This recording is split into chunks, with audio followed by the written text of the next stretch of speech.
Hello नमस्कार student, welcome to innovation study channel. आप सभी का यहाँ पे स्वागत करते हैं। अपन पढ़ रहे हैं ICAR जेट BHU के लिए एग्रीकल्चर मॉडल पेपर। एक हमने मॉडल पेपर पढ़ लिया है, आज अपन दूसरा मॉडल पेपर लेके आए हैं। अगर वो पहला मॉडल पेपर आपने नहीं देखा है तो इस क्लास के डिस्क्रिप्शन बॉक्स में उसका लिंक मिल जाएगा, वहाँ से उस मॉडल पेपर को आप देख सकते हैं। एग्जाम से पहले 2 या 3 बार रिविजन जरूर करें। एकदम महत्वपूर्ण प्रश्न है, पूरी एग्रीकल्चर का निचोड़ यहां से आपको मिलेगा। जो प्रश्न एग्जाम में बने हैं, बनने की संभावना है, वो यहां से आएंगे। और आपको क्लास अच्छी लगे तो लाइक और शेयर जरूर करना। अगर कोई विद्यार्थी चैनल पे नया है तो चैनल को सब्सक्राइब करके पास में जो बेल आइकन है उसको जरूर दबा लें, ताकि आपको प्रत्येक क्लास का नोटिफिकेशन मिलता रहे। और एग्रीकल्चर से संबंधित या ICAR जेट BHU से संबंधित, या आप आगे BSc करोगे, आगे जाके आप जेट के थ्रू, ICAR के थ्रू या BHU के थ्रू आप BSc करोगे एग्रीकल्चर डिपार्टमेंट में, तो वहाँ पर भी ये आपको चैनल एक तरीके से हेल्पफुल रहेगा मैथ सब्जेक्ट के लिए। जैसा कि बहुत सारे विद्यार्थियों का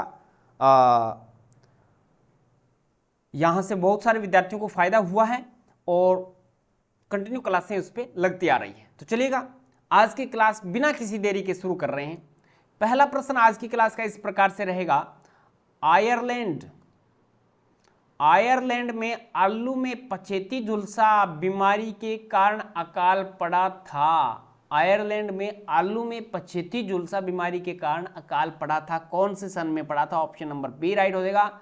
सन 1845 में पड़ा था, सन 1845 में। नेक्स्ट प्रश्न पे चलते हैं। सन 1948 में इटावा पायलट प्रोजेक्ट किसके द्वारा शुरू किया गया? सन 1948 में इटावा पायलट प्रोजेक्ट किसके द्वारा शुरू किया गया था?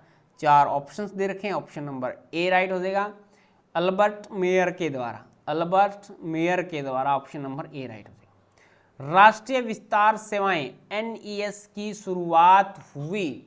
राष्ट्रीय विस्तार सेवाएं NES की शुरुआत हुई, ऑप्शन नंबर सी राइट हो जाएगा। सन 1953 is the right answer. Next प्रश्न पे चलते हैं। सूखा संभाव्य क्षेत्र कार्यक्रम DPAP शुरू हुआ। DPAP शुरू हुआ, 4 ऑप्शन दे रखे हैं। ऑप्शन नंबर सी राइट हो जाएगा, सन 1971 हो जाएगा, सन 1971। नेक्स्ट प्रश्न पे चलते हैं। नेक्स्ट प्रश्न में आपको दे रखा है, इक्रीसेट की स्थापना कहाँ हुई? इक्रीसेट की स्थापना कहाँ पे हुई? 4 ऑप्शंस दे रखे हैं। ऑप्शन नंबर डी राइट हो जाएगा, हैदराबाद में। हैदराबाद में ऑप्शन नंबर डी राइट हो जाएगा। नेक्स्ट प्रश्न है, ट्रेनिंग एवं विजिट प्रणाली कब शुरू हुई? ट्रेनिंग एवं विजिट प्रणाली कब शुरू हुई? 4 ऑप्शंस दे रखे हैं। ऑप्शन नंबर सी राइट हो जाएगा, सन 1974 में। सन 1974 में। नेक्स्ट पे चलते हैं। देश में प्रथम KVK कृषि विज्ञान केंद्र सन 1974 में कहाँ पे शुरू हुआ था? बहुत बढ़िया प्रश्न है। 7 का राइट आंसर हो जाएगा ए, पांडिचेरी में हुआ था। ऑप्शन नंबर ए राइट हो जाएगा। नाबार्ड बैंक का गठन कब हुआ? नाबार्ड बैंक का गठन कब हुआ था? 8 नंबर का राइट आंसर हो जाएगा ए, 12 जुलाई सन 1982 में। ऑप्शन नंबर ए राइट हो जाएगा। नेक्स्ट प्रश्न पे चलते हैं। नेक्स्ट प्रश्न में आपको दे रखा है, न्यूनतम समर्थन मूल्य MSP कितनी फसलों पर घोषित किए जाते हैं? कितनी फसलों पर घोषित किए जाते हैं? ऑप्शन नंबर सी राइट हो जाएगा, 24 फसलों पे घोषित किए जाते हैं। नेक्स्ट प्रश्न पे चलते हैं। भारतीय दलहन अनुसंधान संस्थान कहाँ स्थित है? भारतीय दलहन अनुसंधान संस्थान कहाँ स्थित है? 4 ऑप्शंस दे रखे हैं। ऑप्शन नंबर सी राइट हो जाएगा, कानपुर में स्थित है। नेक्स्ट प्रश्न पे चलते हैं। नेक्स्ट है, भारतीय सब्जी अनुसंधान संस्थान कहाँ स्थित है? भारतीय सब्जी अनुसंधान संस्थान ऑप्शन नंबर सी राइट हो जाएगा, वाराणसी में स्थित है। नेक्स्ट प्रश्न पे चलते हैं। राष्ट्रीय समन्वित कीट प्रबंधन केंद्र NCIPM कहाँ स्थित है? 4 ऑप्शंस दे रखे हैं। ऑप्शन नंबर ए राइट हो जाएगा, नई दिल्ली में स्थित है। नेक्स्ट प्रश्न की तरफ चलते हैं। नेक्स्ट प्रश्न में आपको दे रखा है माइक्रो या माइकोराइजा, एक तरीके से वेम बोल सकते हैं, VAM, माइकोराइजा क्या है? माइकोराइजा क्या है? ऑप्शन नंबर डी राइट हो जाएगा। P अवशोषक फफूंद है, P अवशोषक फफूंद है, ऑप्शन नंबर डी राइट हो जाएगा। ट्राइकोडर्मा क्या है? ट्राइकोडर्मा क्या है? ऑप्शन नंबर डी राइट हो जाएगा। बी और सी लाभदायक फफूंद, ऑप्शन नंबर बी राइट हो जाएगा। और जैविक कवकनाशी, ऑप्शन नंबर सी भी राइट हो जाएगा। समान वर्षा की मात्रा के बिंदुओं को मिलाने वाली रेखाएं कहलाती है। समान वर्षा की मात्रा के बिंदुओं को मिलाने वाली रेखाएं कहलाती है, ऑप्शन नंबर सी राइट हो जाएगा। आइसोहेट, आइसोहेट, ऑप्शन नंबर सी इसमें आपका राइट आंसर बनेगा। नेक्स्ट प्रश्न पे चलते हैं। 16 नंबर प्रश्न आपको दे रखा है मृदा का अपेक्षित घनत्व ज्ञात करने का जो मीटर होता है, जो यंत्र होता है, वो कौन सा है? ऑप्शन नंबर डी राइट हो जाएगा। Pycnometer, option number D right हो जाएगा, पिक्नोमीटर। बांझपन रोग किस विटामिन की कमी से होता है? तो विटामिन ई की कमी से बांझपन का रोग होता है, ऑप्शन नंबर डी राइट हो जाएगा। विश्व में हाइब्रिड धान विकसित करने वाला प्रथम देश कौन सा है? प्रथम देश कौन सा है? ऑप्शन नंबर डी राइट हो जाएगा, चीन है भैया। विश्व में हाइब्रिड बीज या हाइब्रिड धान विकसित करने वाला देश है वो चीन है, ऑप्शन नंबर डी राइट हो जाएगा। नेक्स्ट है क्वालिटी प्रोटीन मक्का पर काम करने वाले वैज्ञानिक थे। क्वालिटी प्रोटीन मक्का पर काम करने वाले वैज्ञानिक कौन थे? ऑप्शन नंबर सी राइट हो जाएगा, doctor SK Vansal, doctor SK Vansal, C is the right answer. Next प्रश्न पे चलते हैं। नेक्स्ट प्रश्न में आपको दे रखा है पृथ्वी के समीपवर्ती जलवायु जहां पादप एवं जंतु निवास करते हैं। पृथ्वी के समीपवर्ती जलवायु जहां पादप एवं जंतु निवास करते हैं, 20 का ऑप्शन नंबर बी राइट हो जाएगा। वैशिष्ट जलवायु, वैशिष्ट, option number B is the right answer. उत्तरी भारत में सर्दियों में बरसात यानी मावठ किसके कारण होती है? उत्तरी भारत में सर्दियों में जो बरसात होती है उसको एक तरीके से मावठ बोलते हैं, जो चने और गेहूं के टाइम होती है वो किसके कारण होती है? तो पश्चिमी विक्षोभ के कारण होती है, ऑप्शन नंबर सी आपका राइट आंसर हो जाएगा। नेक्स्ट प्रश्न पे चलते हैं। कौन से बीज की श्रेणी मातृ बीज कहलाती है? मदर सीड कहलाती है, मातृ बीज कहलाती है।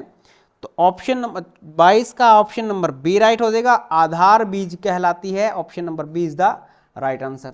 नेक्स्ट प्रश्न पे चलते हैं।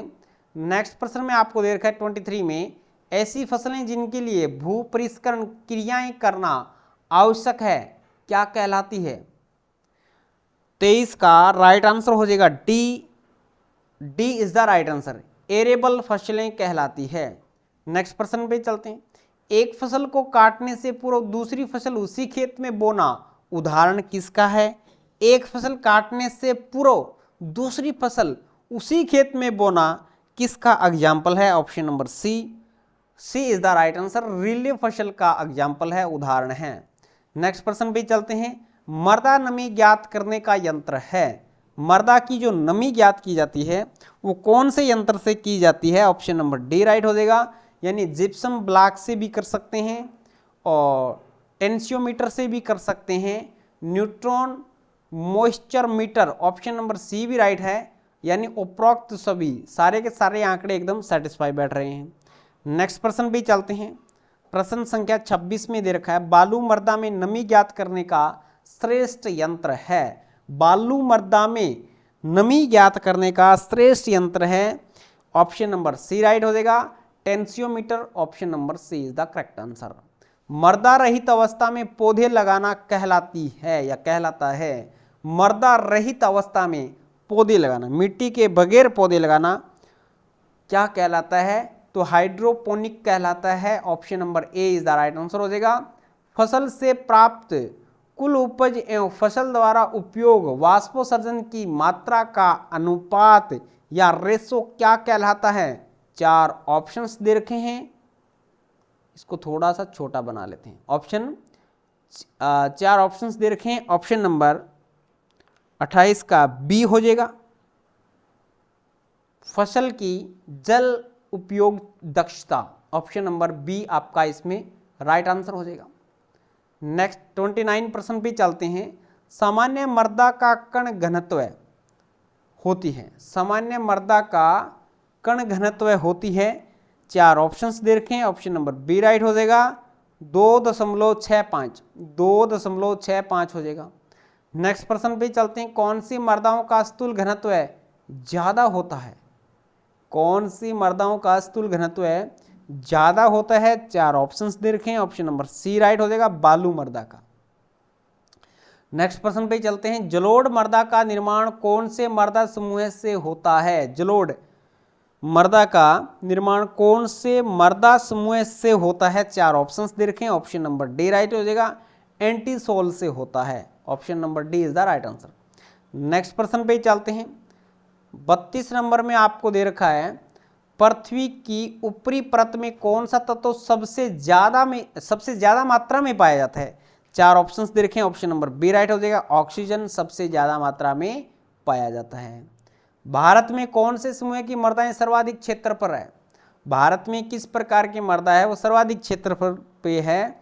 तो ऑप्शन नंबर बी नहीं, ऑप्शन नंबर ए राइट हो जाएगा, जलोढ़ मृदा है भी। भारत में सबसे ज्यादा जलोढ़ मृदा पाई जाती है। कौन से मृदा समूह की जल धारण क्षमता अधिक होती है? कौन सी मृदा है जिसकी जल धारण यानी जल ग्रहण करने की क्षमता सबसे ज़्यादा होती है, जो सबसे ज़्यादा नमी पाई जाती है, एक तरीके से वो बोल सकते हैं वर्टिसोल मृदा है। Option number B is the right answer हो जाएगा। ऑप्शन नंबर बी, जल धारण क्षमता किसकी अधिक होती है? वर्टिसोल मृदा की होती है। तो इस प्रकार से आज की क्लास में हमने 34 प्रश्न कंप्लीट किए हैं। ये हमारा दूसरा मॉडल पेपर था। इसके बाद में अपन लेके आएंगे एग्रीकल्चर मॉडल पेपर 3। अगर वो पहले वाला आपने नहीं देखा है तो इस क्लास के डिस्क्रिप्शन बॉक्स में उसका लिंक दिया गया है, वहाँ से उसको फॉलो कर सकते हैं। और कंटिन्यू हमारे 7-8 मॉडल पेपर रहेंगे। अगर आपने 2-3 बार इन क्लासों का रिवीजन कर लिया तो एग्रीकल्चर में कोई दिक्कत नहीं आएगी। अगर कोई विद्यार्थी चैनल पे नया है तो चैनल को सब्सक्राइब करके जो पास में बेल आइकन है उसको जरूर दबा लें, ताकि प्रत्येक क्लास का नोटिफिकेशन आपको मिलता रहे। तो चलिएगा, आज की क्लास में इतना ही। नेक्स्ट क्लास में मिलेंगे कुछ नए के साथ। जय हिंद, जय भारत।